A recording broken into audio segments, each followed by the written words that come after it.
Shalom. Haleluya. Oke. Kita memasuki Prapaskah ya. Jadi saya akan mengambil topik jadilah kehendakmu. Ya, jadilah kehendakmu. Nah, seringkali kita berdoa, kita minta kepada Tuhan, tetapi yang kita minta itu adalah kehendak kita. Kita mau supaya kehendak kita yang terjadi. Kita berdoa, kita serahkan hidup kita kepada Tuhan, tapi justru yang kita mau adalah supaya Tuhan mengerti saya. Tuhan tahu apa isi hati saya, Tuhan tahu pemikiran saya, Tuhan tahu kebutuhan saya, dan itu harus terjadi. Ya, dan itu harus terjadi. Ya, kadang-kadang sebagai anak muda, saya juga pernah muda, masih muda, kita paksa Tuhan untuk apa? Menyetujui agenda kita, menyetujui kehendak kita, menyetujui pemikiran kita, menyetujui maunya kita. Tapi karena Tuhan itu baik, jadi dia berkata begini, silakan anakku, maumu, jadilah. Tapi resiko tanggung sendiri, ya kan? Resiko tanggung sendiri. Jangan salahkan saya, karena jalan yang kamu ambil itu bukan jalan yang baik. Jalan yang kamu ambil itu berujung kepada kehancuran. Makanya ikuti jalanku. Nah, kalau sudah kena masalah, karena itu maunya kita, jangan pacaran dengan dia. Tapi Tuhan kan, kalau saya pacaran dengan dia kan saya bisa bawa datang kepadamu. Dia bisa bertobat, ribet. Jangan menjadi pasangan yang tidak seimbang, tidak seiman. Tapi kan Tuhan, tapi kan, jadilah kehendakku, bukan kehendakmu. Oke, coba kita lihat. Kita lihat bersama Matius 26 ayat 38 sampai 44. Bisa dibaca? Oke. Matius 26 ayat 38 sampai 44. Kita baca bersama-sama. 1, 2, 3. Lalu katanya kepada mereka, hatiku sangat sedih, seperti apa? Mau mati rasanya. Tinggallah di sini dan berjaga-jagalah dengan aku. Maka ia maju sedikit, lalu sujud dan berdoa, katanya, ya Bapakku, jikalau sekiranya mungkin, biarlah cawan ini lalu daripadaku. Tetapi janganlah seperti yang ku kehendaki, melainkan seperti yang engkau kehendaki. Setelah itu ia kembali kepada murid-muridnya itu dan mendapati mereka sedang tidur. Dan dia berkata kepada Petrus, tidakkah kamu sanggup berjaga-jaga 1 jam dengan aku? Lalu berjaga-jagalah dan berdoalah supaya kamu jangan jatuh ke dalam pencobaan. Roh memang penurut, tetapi daging lemah. Lalu ia pergi untuk kedua kalinya dan berdoa. Katanya, ya Bapakku, jikalau cawan ini tidak mungkin lalu, kecuali apabila aku meminumnya, jadilah kehendakmu. Dan ketika ia kembali pula, ia mendapati mereka sedang tidur sebab mata mereka sudah berat. Dan ia membiarkan mereka di situ lalu pergi dan berdoa untuk ketiga kalinya dan mengucapkan doa yang itu juga. Ini keadaan yang Yesus sedang hadapi. Apa yang Yesus hadapi? Salib, kematian. Jadi ini setelah mereka perjamuan malam, makan malam bersama di loteng Yerusalem. Ya, makan malam bersama. Pada waktu itu mereka merayakan Paskah, jadi makan malam bersama. Dan waktu itu sudah masuk untuk menjelang Sabat. Jadi mereka itu dari Yerusalem itu mereka tidak bisa pergi jauh. Ya, mereka hanya bisa berjalan kurang lebih 2 mil paling jauh. Jadi dari tempat mereka makan itu ke paling jauh itu ya di Taman Getsemani itu. Ya, paling jauh. Dan itu sudah malam. Dan ya mereka makan, mereka minum anggur, makan roti, bagi-bagi perjamuan malam ya. Dan ya memang sudah pada capek semua. Capek. Jadi ya mereka ke situ untuk beristirahat. Tetapi di Taman Getsemani ternyata Yesus menggunakan waktu itu untuk berdoa. Semalam 3 kali dia berdoa. Dan doanya itu sama. Ya Bapa, sekiranya boleh cawan ini lalu daripadaku. Tetapi bukan kehendakku yang jadi. Kehendakmu lah yang jadi. Jadilah kehendakmu. Jadilah kehendakmu. Soalnya Yesus sedang tawar-menawar. Ini Taman Getsemani yang sekarang. Jadi di Taman Getsemani ini ada pohon yang diduga itu sudah usia 2000-an tahun di sini. Dan ada satu gereja di situ namanya di samping itu ada gereja segala bangsa. Jadi taman ini berhadapan dengan Kuba Mas. Ya, taman ini berhadapan dengan Kuba Mas. Jadi Bukit Zaitun turun. Nah, di situ pas turunan itu di depan itu tembok Bait Allah. Di situ ada Masjid Al-Aqsa dengan Kuba Mas. Di samping kiri itu ada gereja segala bangsa. Di dalamnya itu ada batu yang dipercaya bahwa itu adalah tempat Yesus berdoa. Itu batu. Seperti itu di dalam gereja itu. Saya semalam tidak sempat cari fotonya, ya. Saya pernah berfoto di situ, 2 kali saya ada di situ, ya. Foto di pohon zaitunnya, ya, ada. Nah, jadi antara itu dengan tembok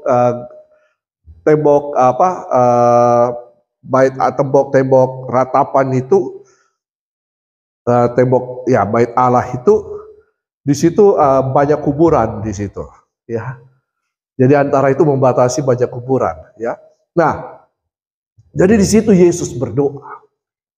Yesus berdoa. Untuk pertama kali dia berkata, biar ya Bapakku, jikalau sekiranya mungkin biarlah cawan ini jauh lalu daripadaku.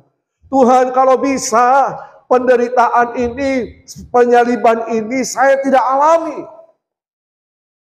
Kalau bisa jangan Tuhan. Karena ini sangat berat. Salib itu adalah apa? Tempat penyiksaan yang paling berat untuk siapa? Untuk orang-orang yang pemberontak. Terhadap siapa? Terhadap Romawi.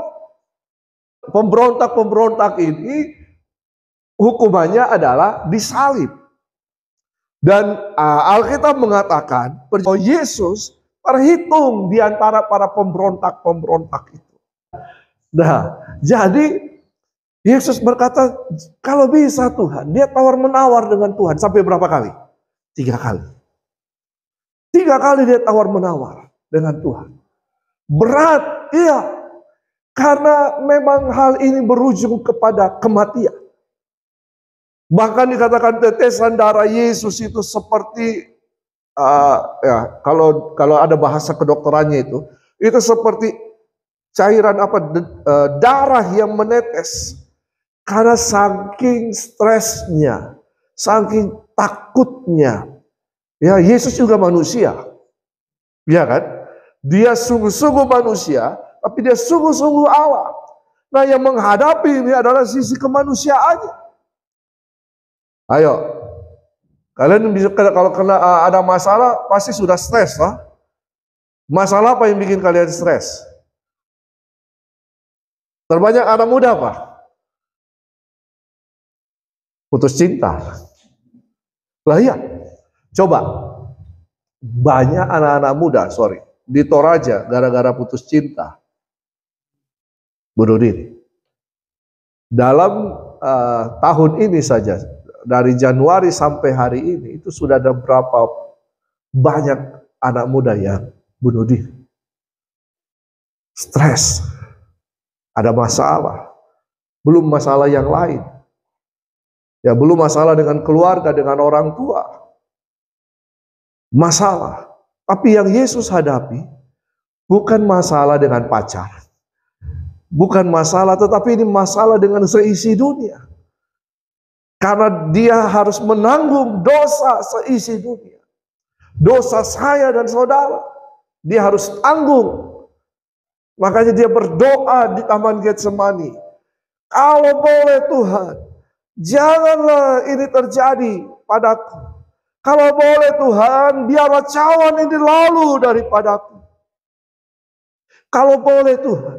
Tetapi dia berkata apa? Bukan kehendakku yang jadi. Tetapi apa? Jadilah kehendakmu. Berapa kali? 3 kali. Kalau 3 kali, berarti itu sudah. Kalau ada sesuatu yang diulang-ulang dalam pembacaan kita dalam satu pasal, berarti itu hal yang sangat penting. Berarti 3 kali ini berarti Yesus sudah menyerahkan hidupnya sepenuhnya, total. Kepada apa? Kepada rencana Allah, kepada kehendak Allah. Bukan kehendakku, tetapi kehendakmu. Kalau kita dikasih ingat, kalau kita ditegur, karena kita sedang menghadapi atau berhadapan dengan sebenarnya ada satu masalah, dengar-dengaran. Yesus berkata, bukan kehendakku, tetapi kehendakmu. Nah, Tuhan itu menciptakan manusia dengan tujuan. Jadi Tuhan itu menciptakan manusia dengan 2 tujuan. Yang pertama apa? Untuk menjadi serupa dengan Dia. Baiklah kita menjadikan manusia menurut gambar dan rupa kita. Rupa apa? Rupa Allah. Selem dan demut. Ya, bukan diemut. Selem bukan daun lelem. Ya, tahu daun lelem? Tahu? Enak itu dimasak dengan daging tuh. Ah, sedap itu. Apalagi kalau dibikin bubur Manado, enak itu daun lelem. Ya, daun gedi itu ya. Sorry, salah. Sama-sama daun. Jadi kita ini diciptakan serupa dengan Dia, dengan Allah. Kejadian 1 ayat 26, baiklah kita menjadikan manusia menurut gambar dan rupa kita. Bahwa manusia itu diciptakan menurut gambar dan rupa Allah. Bahwa manusia itu diciptakan sedikit lebih rendah dari Allah. Oh ya, ketika manusia diciptakan, bahan bakunya pakai apa? Debu tanah. Tapi diberikan apa? Nafas dari Roh Allah. Roh Allah ada di dalam manusia kan?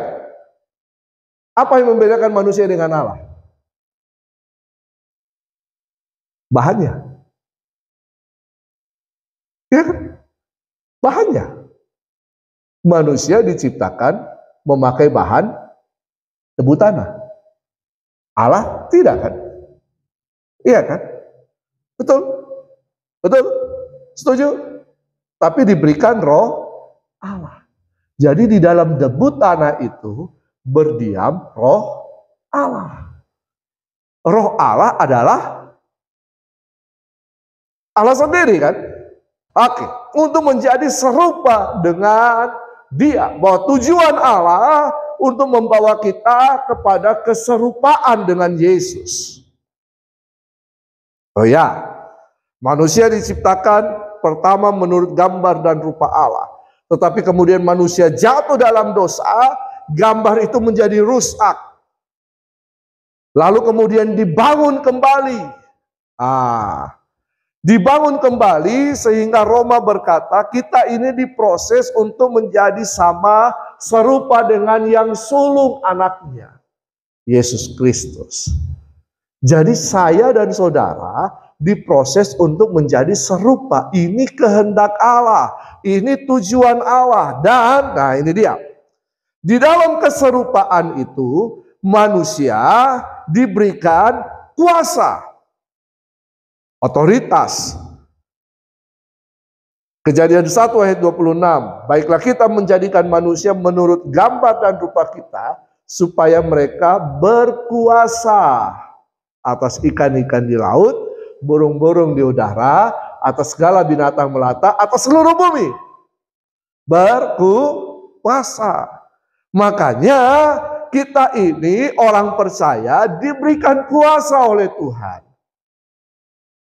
I've given you authority to trample on snakes and scorpions and to overcome all the power of the enemy. Yang berarti bertobatlah sebab kerajaan Allah sudah datang. Begini, Tuhan itu memberikan kita kuasa untuk menginjak ular dan kalajengking, untuk menahan segala tipu muslihat kuasa iblis. Tuhan sudah kasih kepada kita. Nah, jadi dengan tujuan ini, manusia menjadi pelaksana kehendak Allah di muka bumi. Apa kehendak Allah? Kehendak Allah bagi kita secara pribadi berbeda-beda.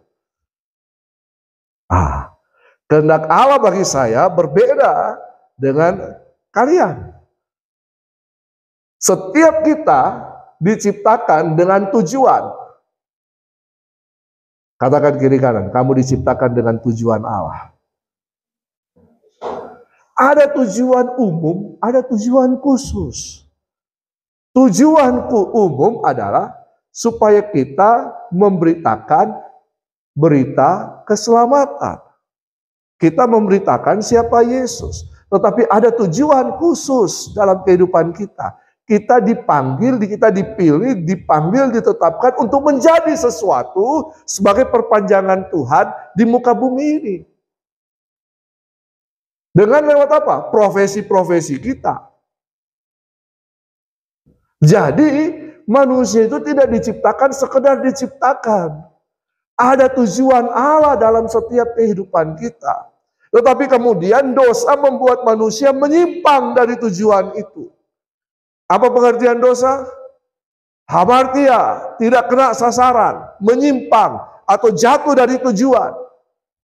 Sehingga Yesus harus mati di kayu salib untuk menyelamatkan kita. Nah, keselamatan itu berbicara apa? Karena kita sudah menyimpang, maka keselamatan itu berbicara kita dikembalikan kepada posisi awal, kepada tujuan Allah yang semula.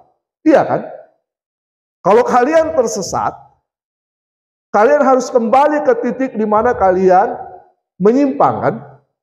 Betul kan? Itu keselamatan. Dosa membawa kita menyimpang dari tujuan Allah. Tetapi karya keselamatan membawa kita kembali kepada tujuan Allah. Sehingga kita kembali ada dalam tujuan Allah. Dan Allah ingin kita melakukan kehendaknya di muka bumi ini. Jadi kita ini, saya dan kalian ini, semua yang ada di sini, adalah pelaksana kehendak Allah di muka bumi ini. Apakah malaikat yang harus melaksanakan kehendak Tuhan di muka bumi ini? Enggak kan?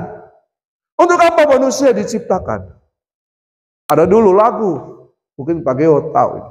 Untuk siapa aku dilahirkan ke dunia fana, sayang, sadar. Untuk siapa? Ada tulang rusuk berarti. Tapi bukan itu. Untuk apa kita dilahirkan? Untuk apa saya dan saudara ada di muka bumi ini? Untuk apa? Untuk sesuatu yang tidak jelas? Untuk sesuatu yang sia-sia? Untuk bikin penuh-penuh bumi? Dulu saya ngajar supaya kita bisa menyembah Tuhan di sorga 24 jam. Apakah hanya itu Tuhan ciptakan kita? Hanya untuk bikin penuh-penuh sorga menyembah Dia di sorga? Tidak. Ada tujuan Allah, ada kehendak Allah yang harus kita kerjakan. Makanya Yesus berkata, jadilah kehendakmu. Betul? Doa Bapa kami apa? Bapa kami yang di surga, dikuduskanlah namamu, datanglah kerajaanmu, jadilah kehendakmu di mana?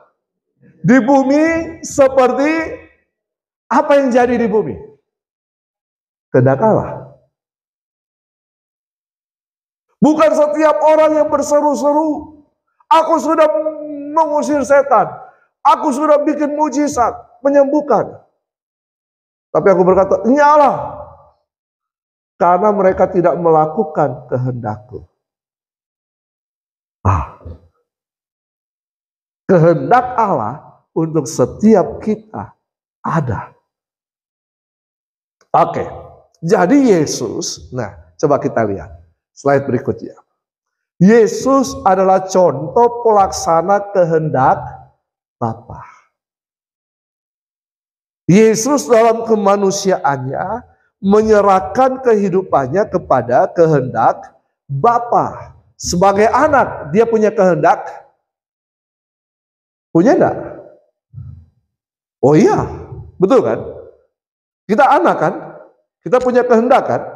Dan seringkali kita sebagai anak, kehendak kita berbenturan dengan kehendak orang tua kita. Tetapi Yesus menyerahkan hidupnya kepada kehendak Bapa. Berarti Yesus ingin menyukseskan apa? Ingin melaksanakan kehendak Bapa total. Tapi tahukah kehendak Bapa bagi Yesus? Apa? Mati. Mati. Biasanya orang tua itu punya kehendak tujuan bagi anaknya supaya anaknya sukses berhasil. Betul kan? Sekolah baik, punya titel, punya pasangan hidup yang baik, berkeluarga dengan baik. Tapi Yesus, apa kehendak Bapa bagi Yesus? Mati.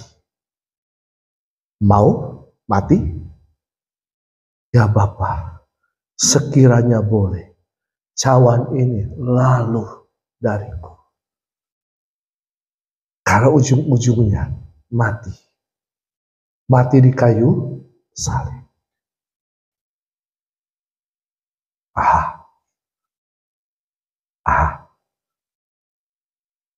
Kehendak Bapa bagi Yesus mati. Tapi bukan hanya sekedar mati di kayu salib.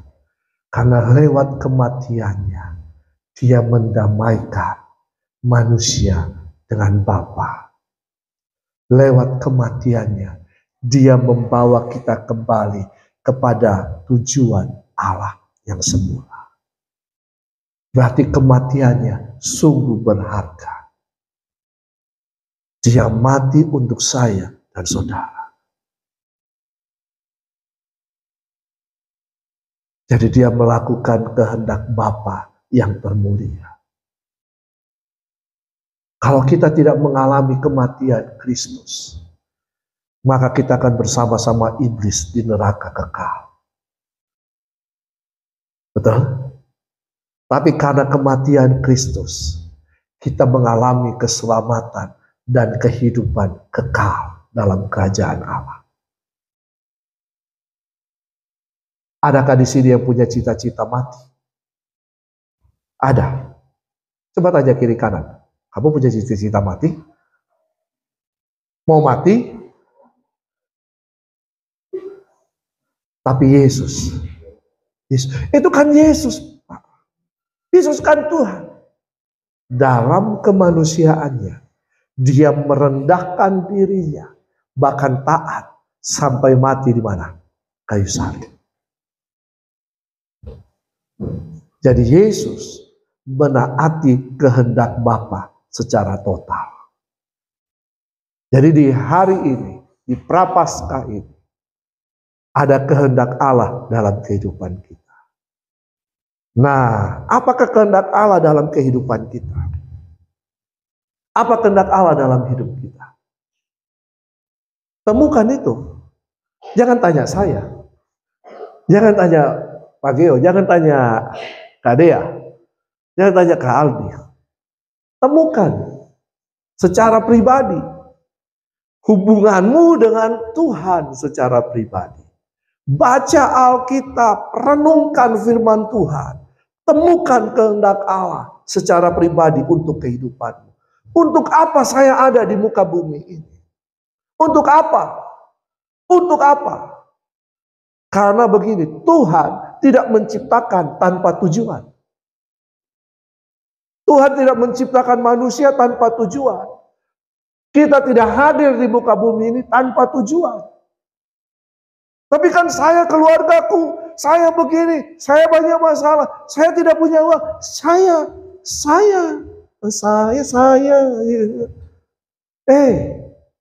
Tetap ada tujuan Allah.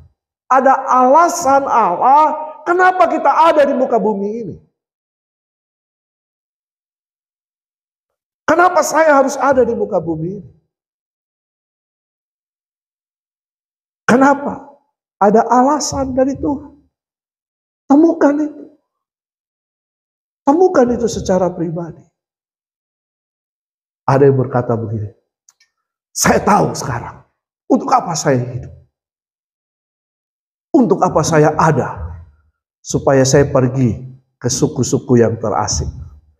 Untuk apa? Untuk menjadi guru di sana.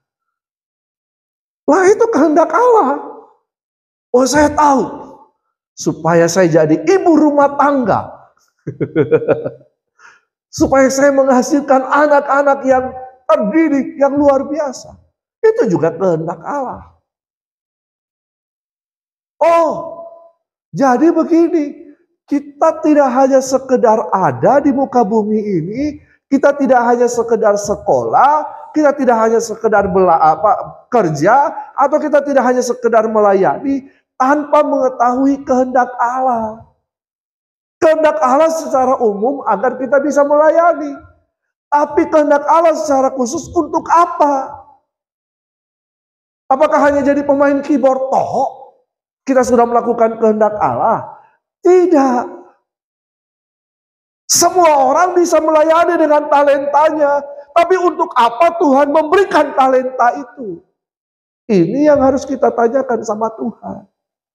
Tuhan, untuk apa saya ada? Untuk apa saya lahir? Dari seorang rahim ibu. Untuk apa? Untuk apa? Ya kan? Kita harus tahu. Sehingga kehidupan kita tidak sia-sia. Kehidupan kita menjadi kehidupan yang bernilai.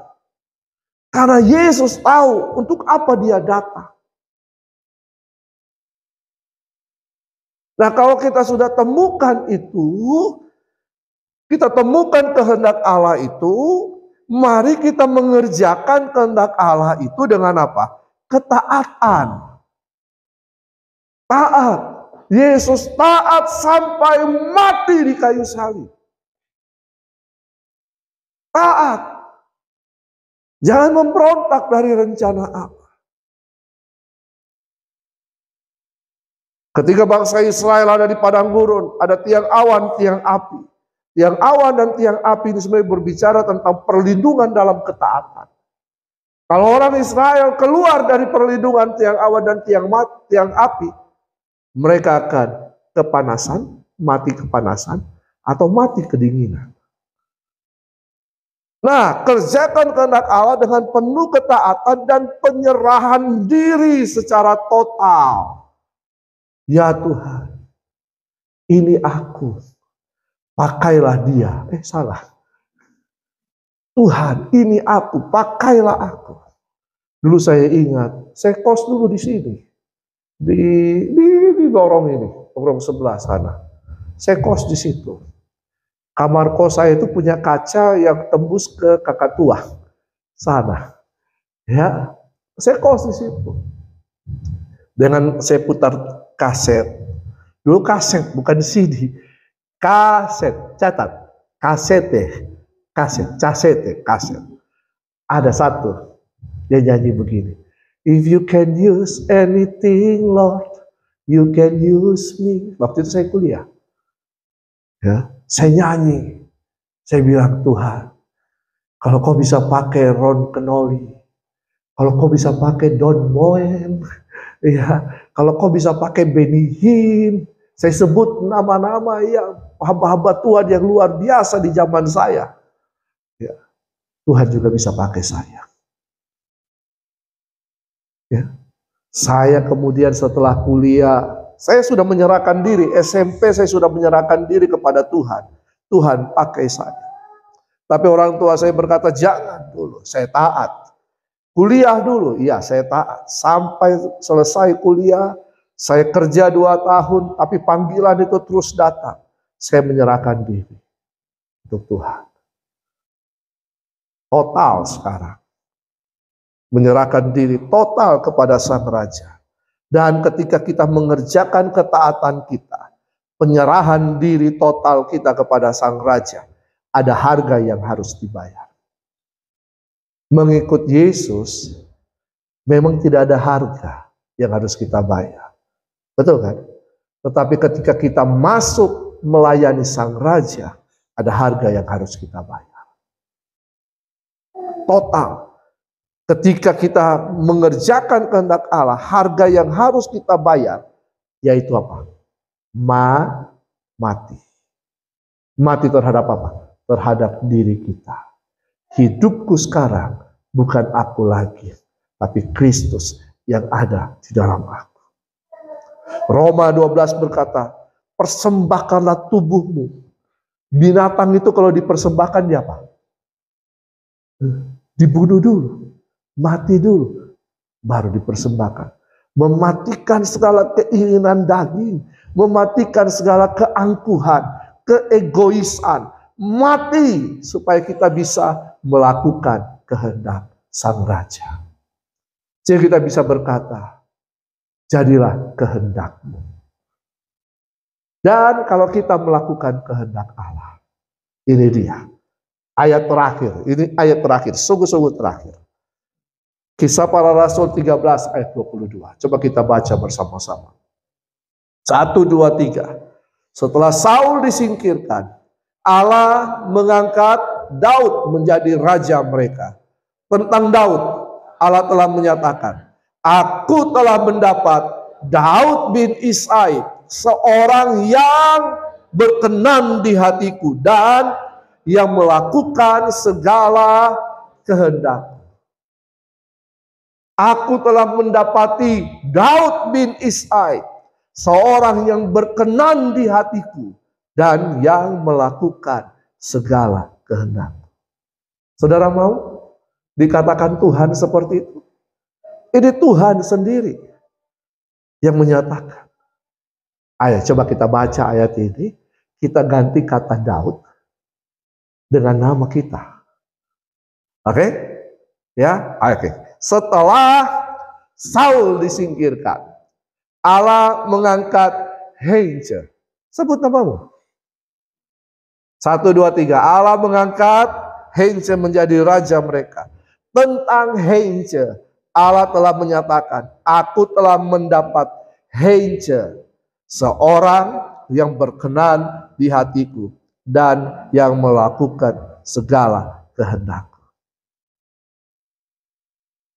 Masa muda adalah masa di mana kita belajar untuk melakukan kehendak Allah. Jangan sia-siakan hidupmu. Yesus mati 33 tahun. Masih muda? Masih. Sangat muda. Tapi dia belajar taat. Dia belajar untuk menyerahkan dirinya. Ya Bapa, jikalau boleh, cawan ini lalu daripadaku, tapi biarlah kehendakmu yang jadi.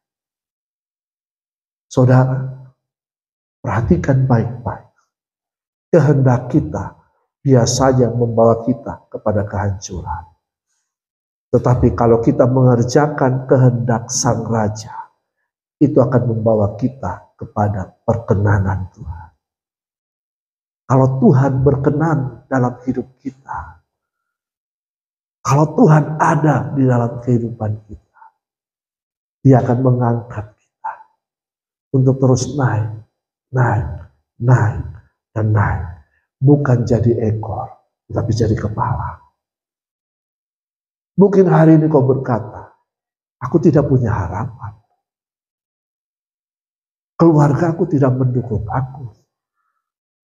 Aku tidak tahu mau jadi apa nanti. Tapi kalau kau temukan kehendak Tuhan, Tuhan akan bawa hidupmu langkah demi langkah sampai kepada kemuliaan. Sehingga orang akan melihat hidupmu. Wow, wow. Siapa Daud? Seorang yang tidak diperhitungkan, diremehkan, bahkan tidak dianggap. Ketika Samuel datang untuk mengurapi anak-anak Isai, Daud tidak masuk hitungan. Tapi Tuhan tahu. Tuhan tahu. Makanya ayat ini muncul. Siapa Saul? Wow, dia raja pertama orang Israel. Tingginya melebihi rata-rata orang Israel. Orang yang luar biasa. Tapi dia disingkirkan karena dia tidak melakukan kehendak raja. Siapa Daud? Daud seorang yang berkenan di hati Tuhan karena melakukan kehendak Tuhan. Karena itu biarlah kita menjadi pelaksana kehendak Allah. Biarlah kehendak Allah jadi dalam kehidupan kita. Amin. Mari kita berdoa. Terima kasih Tuhan. Terima kasih Yesus. Terima kasih untuk kebenaran firman. Kau mengajarkan kami untuk selalu bersetuju denganmu. Untuk taat mengikuti kehendak-Mu. Mari Roh Kudus tolong kami. Roh Kudus tolong kami. Kami tahu, kami tidak mampu. Kami tahu, kami belum tahu kehendak-Mu secara pribadi dalam hidup kami. Tapi kami percaya, Roh Kudus akan memimpin kami. Sehingga kami bisa menemukan kehendak-Mu secara pribadi dalam kehidupan kami. Mungkin kau sedang bekerja. Mungkin kau sedang melayani Tuhan. Mungkin kau sedang sekolah, kuliah. Tapi temukan kehendak Tuhan. Sehingga engkau tidak melakukan kesia-siaan. Tuhan tidak ingin kita melakukan kesia-siaan. Tuhan ingin kita bisa menjalani kehidupan ini dengan membawa dampak yang luar biasa. Yang memberikan dampak luar biasa bagi generasi ini. Bukan hanya sekedar melayani, tetapi engkau menjadi teladan bagi banyak orang. Sehingga ketika orang melihat kehidupan, orang melihat perkara-perkara ajaib yang Yesus kerjakan dalam kehidupan. Karena engkau melakukan kehendak Allah. Terima kasih Tuhan. Terima kasih Tuhan. Terima kasih Yesus. Kami percaya firman-Mu ya dan amin. Dan kami hidupi firman-Mu. Dalam nama Tuhan Yesus Kristus. Amin.